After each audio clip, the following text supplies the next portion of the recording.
சில நேரங்களில் அலுவலகம் சார்ந்த வேலைகளில் ஒரு அழுத்தம் இருக்கும்போது ஒரு நீண்ட பயணம் இருந்தால் எப்படி இருக்கும் அப்படின்னு ஒரு எண்ணம் வரும்.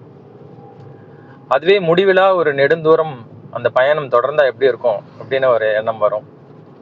அப்படிதான் இந்த பெண் ஒரு காட்டில் இருக்கா. மிகப்பெரிய மலை இருக்கு. அந்த மலைக்கு பக்கத்தில் ஒரு ஆறு ஓடிக்கிட்டு இருக்கு. அந்த மலைக்கு பேர் என்னன்னு தெரியல.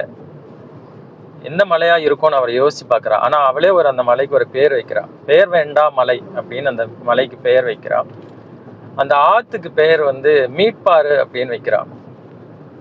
இந்த பொண்ணு அந்த ஆற்றுல நீந்தி மகிழ்றா. இந்த பெண் ஒரு கருவுற்ற பெண்மணி.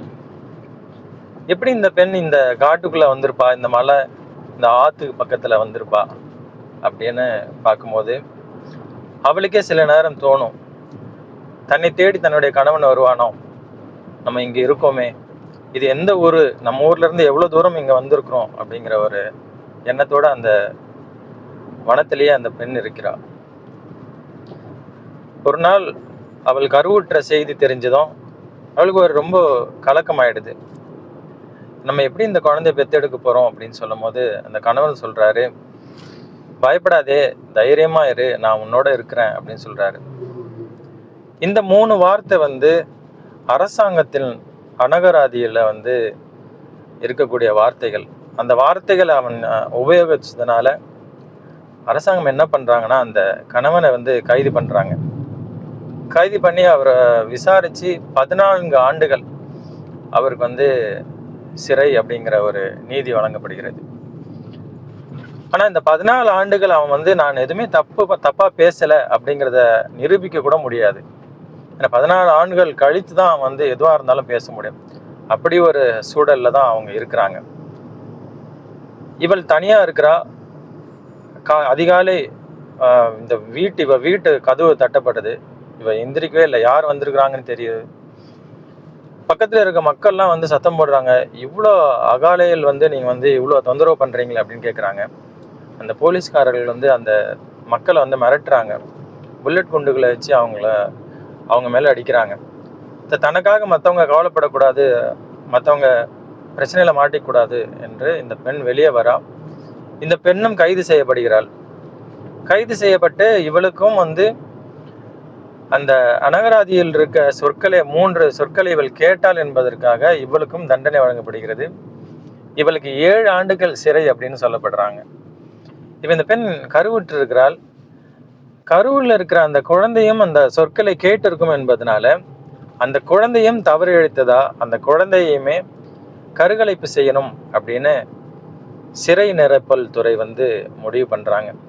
அப்போ கட்டாய கருக்கலைப்புக்காக இந்த பெண்ணை மருத்துவமனைக்கு கூட்டிகிட்டு போகிறாங்க.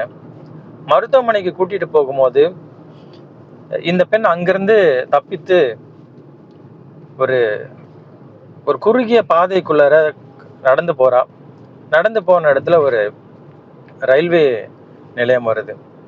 இந்த காவல் அதிகாரிகள் என்ன நினைக்கிறாங்கன்னா, இது நாடடங்கு காலம், இந்த பெண் எங்கேயுமே போகிறதுக்கு வாய்ப்பு இல்லை, போக்குவரத்து எதுவுமே இல்லை அப்படிங்கிறப்ப இவ கட்டாயம் கிடைச்சிருவா அப்படின்னு நினைக்கிறாங்க. ஆனால் இவளுக்கு மாற்று சிந்தனை இருக்குது. அதை தாண்டி இவ அந்த ரயில்வே நிலையம் வந்துடுறா. அந்த ரயில்வே நிலையத்தில் 1-2 கூட்ஸ் வண்டிகள் மட்டும் போகுது. அதை தாண்டி வேறு எதுவும் வண்டிகள் வரல. திடீர்னு ஒரு அறிவிப்பு வருது, 11வது பிளாட்ஃபார்மில் இருந்து ஒரு வண்டி புலம்பெயர் தொழிலாளர்களை ஏற்றி கொண்டு வரப்போகிறது, யாரும் தெரியாமல் அந்த வண்டியில் ஏறிடாதீங்க அப்படின்னு ஒரு அறிவிப்பு வருது. அந்த அறிவிப்பு கேட்ட உடனே அந்த 11ஆம் பிளாட்ஃபார்முக்கு இவ நின்றா. அங்கே நிறைய இளைஞர்கள் இருக்கிறாங்களே, கையில் உணவு பட்டலங்களோட காத்துக்கிட்டு இருக்கிறாங்க. அந்த ரயில் வண்டி நின்னதும் நிற்கிறதுக்கு முன்னாடி இவகிட்ட ஒரு பொட்டலத்தை கொடுத்து, ஒரு பாக்கெட்டை கொடுத்து, ஒரு பாக்ஸை கொடுத்து, இதில் இருக்க உணவை நீங்கள் அவங்களுக்கு பரிமாறுங்கள் அப்படின்னு சொல்கிறாங்க. வண்டி நிற்கிறதுக்கு முன்னாடியே வண்டியில் இருக்கிற மக்கள் எகிரி குதித்து வெளியே ஓடுறாங்க. அவங்களோட குழந்தைகளுக்கு பால் வாங்குறதுக்கு, தண்ணி பிடிக்கிறதுக்கு, இந்த மாதிரி எகிரி குச்சி போகிறாங்க. இவ ஜன்னல் ஓரம் கொடுக்குற அந்த உணவு பட்டலங்களை வாங்குறதுக்கு முட்டி மோதி மக்கள் வாங்குறாங்க. அவங்க வாங்கினதும் இவ தனக்காகவும் தன்னுடைய கருவில் இருக்கும் குழந்தைக்காகவும் ஒரு பேக்கெட் சாப்பாடுமே ஒரு வாட்டர் பாட்டிலுமே எடுத்து வச்சுக்கணும் அப்படின்னு நினைக்கிறா. ஆனால் இவளால் அது முடியல. அங்கே இருக்கிற மக்களை பார்த்த உடனே அது எல்லாமே கொடுத்துடுறா. இவ யோசிச்சுட்டு இருக்கும்போதே அந்த இளைஞன் மீண்டும் வந்து இன்னொரு பாக்ஸை கொடுத்து, இதுவுமே கொடுங்க, எட்டி கொடுங்க, பத்திரமா கொடுங்க அப்படின்னு சொல்லிட்டு போகிறான். இவ கொடுக்குற ஆயத்தத்தில் அவன் அந்த வண்டிக்குள்ளேயே ஏறிடுறான். இவ ஏறின கொஞ்ச நேரத்தில் அந்த வண்டி கிளம்பிடுது. கிளம்பின உடனேயும் அந்த மக்கள், உள்ளே இருக்கிற மக்கள்லாம் இவன் மேலே பரிதாபப்படுறாங்க. எங்களுக்காக வந்து நீ வந்து வண்டியில் மாட்டிக்கிட்டியம்மா அப்படிங்கிற மாதிரி சொல்கிறாங்க. பரவாயில்ல, நான் அடுத்த நிறுத்தத்தில் இறங்கி நான் திரும்ப வந்துடுவேன் அப்படின்னு சொல்கிறா. ஆனால் வண்டி போய்கிட்டே இருக்கு. அந்த இரவு கடந்து அடுத்த நாள் பகல், அடுத்த நாள் இரவுக்குள் நுழையுது. அப்போ அங்கே இருக்கிற மக்கள் சொல்கிறாங்க, நீ வந்து எங்கள் வீட்டுக்கு வந்து எங்கள் ஊருக்கு வந்துருங்கம்மா அப்படின்னு சொல்கிறாங்க. அங்கே இருக்கிற ஒருத்தன் சொல்கிறான், ஏதோ நம்ம இறங்குற ரயில் நிலையத்திலேருந்து நம்ம ஊரை பக்கமாக அடுத்த தெருவில் இருக்கிறது போல் நீங்கள் பேசுகிறீங்க அப்படின்னு சொல்கிறாங்க. அப்படின்னா அந்த மக்கள் அந்த ரயில் நிலையத்தில் இறங்கி அங்கேருந்து வேற ஒரு இடத்துக்கு போக வேண்டியது இருக்குது. அது எவ்வளோ தூரன்றலாம் தெரியாது. ஆனால் இந்த ரயில் தொடர்ந்து போய்கிட்டே இருக்கு. அந்த மக்கள் இறங்க வேண்டிய ரயில் நிலையத்தையும் தாண்டி அந்த ரயில் ஓடிக்கிட்டே இருக்கு. 6 நாள் இந்த ரயில் ஓடுது, எங்கேயுமே நிற்காம, எந்த எரிபொருளுக்கும் வண்டி நிறுத்தலை. இவ யோசிக்கிறா, ஒருவேளை இந்த புவியை விட்டு வெளியே போயிருமோ இந்த வண்டி அப்படிங்கிற மாதிரி யோசிக்கிறான். 6 நாள் ஓட்டத்தில் மக்களுக்கு உணவு இல்லை, தண்ணி இல்லை. இந்த கழிவறையில் இருந்த தண்ணி எடுத்து குடிக்கிறாங்க. சில பேர் இறந்து போகிறார்கள். அந்த இறந்து போகிறவங்களுடைய அவங்க மேலே இருக்கிற அந்த நிணநீர் வாசம் எல்லாம் அந்த இடத்த வந்து ஒரு மிகப்பெரிய அசாதாரண சூழ்நிலையை உருவாக்கிறது. அவங்க இறந்து போனவர்களை பார்த்து அவர்களுடைய உறவினர்கள்லாம் கதறி அழுகிறது ஒரு பக்கம். இவளால் அதை பார்த்துட்டு இருக்க முடியல. நம்மளும் இருக்கணும் அப்படின்னாக்கா இந்த மரணித்தவர்களை வந்து நம்ம வேற வழி இல்லை, தூக்கி வெளியே போடணும் அப்படின்னு இவ சொல்றதை கேட்டு இவங்க எல்லாருமே தூக்கி போடுறாங்க. அங்கே இறந்து போனவர்கள் எல்லாம் தூக்கி போடுறாங்க. 6 நாள் ஓடுது அந்த வண்டி.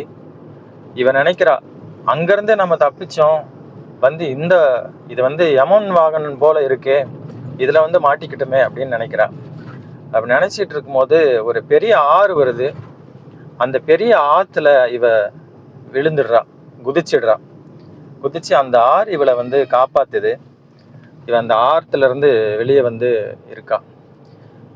இவளுக்கு அவளுடைய துயரங்களை வந்து இந்த கதையில ஆசிரியர் எப்படி எழுதுறாருன்னா, பிணமானா கூட அந்த துயரம் தொடரும் அப்படின்னு சொல்றாரு. அடுத்து இவள் வந்து வெளியே இருக்கேன் அப்படிங்கிறதுனால நான் சுதந்திரமா இருக்கேனா அப்படின்னும் கேட்கிறாரு. அதே போல இவள் தனியே அந்த காட்டுல இருக்கும்போது திரும்ப ஊருக்கு போகணும் அப்படின்னு நினைக்கும் போது அவளுக்கு சில எண்ணங்கள்லாம் வருது. நம்ம ஊர்ல நாடடங்கு காலத்துல எவ்வளவு மக்கள் கால்நடையா அவங்களுடைய ஊர்களுக்கு போனாங்க. அதுலயுமே எத்தனை கர்ப்பிணி பெண்கள் தேசிய நெடுஞ்சாலைகளை நடந்து போய் குழந்தை பெற்றுக்கிட்டாங்க, பாலத்துக்கு கீழே குழந்தை பெற்றாங்க. இதே போல ஒரு அசாதாரண சூழல். இந்த கதையை படிச்சதுமே நமக்கு எல்லாருக்குமே கொரோனா காலகட்டம் ஞாபகம் வரும். எனக்கு கண்டிப்பா வந்துச்சு. கொரோனா காலகட்டம் வந்து ஒரு மிகப்பெரிய அசாதாரண சூழல்ல நம்மலாம் இருந்தோம். இந்த அதிகார வர்க்கத்தின் கட்டுப்பாடுகள், அவர்கள் கொடுத்த தண்டனைகள், என்ன செய்ய போறோம் அப்படிங்கிற ஒரு கவலையோட நம்ம இருந்தப்போ எத்தனை புலம்பெயர் தொழிலாளர்கள் வந்து கால்நடையா பல மைல்கள், பல 1000 மைல்கள் நடந்து போனது எல்லாமே நினைவுக்கு வந்தது. இந்த கதை தோழர் ஆதவன் திஷான்யா அவர்கள் 2020ஆம் ஆண்டு ஆனந்த விகடனில் வெளிவந்த இந்த கதை, அவர் எழுதி வெளிவந்த இந்த கதை, பொதுநலன் கருதி பிரசுரிக்கப்படாத கதை என்கிற புத்தகத்தில், இந்த 2025ஆம் ஆண்டு வெளிவந்த இந்த புத்தகத்தில் இந்த கதை இருக்கிறது முதல் கதையாக. எனக்கு மிகவும் இந்த கொரோனா காலத்தையுமே அது சார்ந்து நடந்த அசம்பாவிதங்கள், எப்படி மக்கள் தண்டிக்கப்பட்டார்கள் அதிகார வர்க்கத்தின் மூலமாக, அரசு நமக்கு போட்ட கட்டுப்பாடுகள் எல்லாம் நினைவுக்கு வந்துச்சு.